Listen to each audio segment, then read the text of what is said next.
Билим берүү жана илим министри Каныбек Исаков мектеп бала бакча жетекчилерине акча чогултууга тыюу салды. Бул туурасында аталган министрликтин басма сөз кызматы билдирди.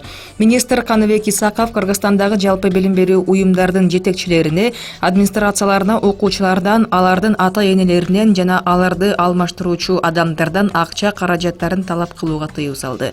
Тиешелүү буйрукка бүгүн кол коюлду. Буйрукта маданий, массалык жана башка иш-чараларга мыйзамсыз акча каражаттарын педагогдордун талап кылбоо керектиги жазылган. Мындан сырткары камкорчулар кеңештеринин жана ата-энелер комитеттеринин каржы маселелерине педагогикалык жамааттын жана административдик кызматкерлердин катышуусуна тыюу салынды. Баткен районунун Көкташ айылында жайгашкан Шайдулла Ганы атындагы орто мектебине Ички иштер министрлигинин ички аскерлеринин өзүнчө ротасы жайгаштырылат. Бул тууралуу бүгүн белгилүү болду. Маалым болгондой, президенттин аппарат жетекчисинин орун басары Алмамбет Салиев Баткенге иш сапары менен келип, жергиликтүү бийлик өкүлдөрү жана Ички иштер министрлигинин ички аскерлеринин кол башчысы Исламбек Кенжегулов менен жолугушкан. Анда өзүнчө ротаны мектепке жайгаштыруу маселеси каралган. Учурда жоокерлер үчүн атайын имараттын курулушу башталды.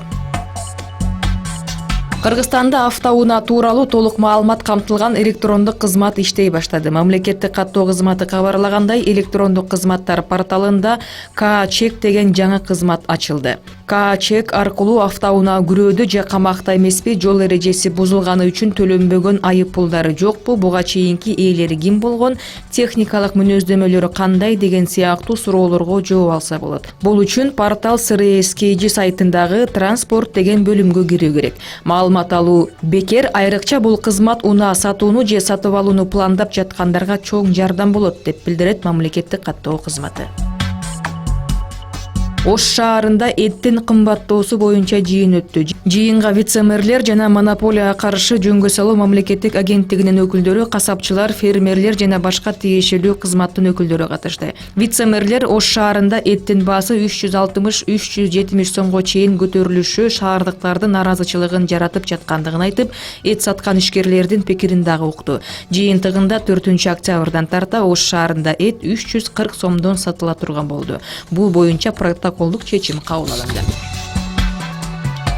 Чүй облусунун Казакстан менен чектеш Чалдыбар көзөмөл өткөрмө жайындагы бейбаштык боюнча 3 шектүү кармалды. Бул туурасында Чүй облустук милициясы билдирди. Улуттук коопсуздук комитетинин кызматкерлери менен жергиликтүү элдин ортосундагы кагылышуу боюнча бейбаштык беренеси менен кылмыш иши козголгон.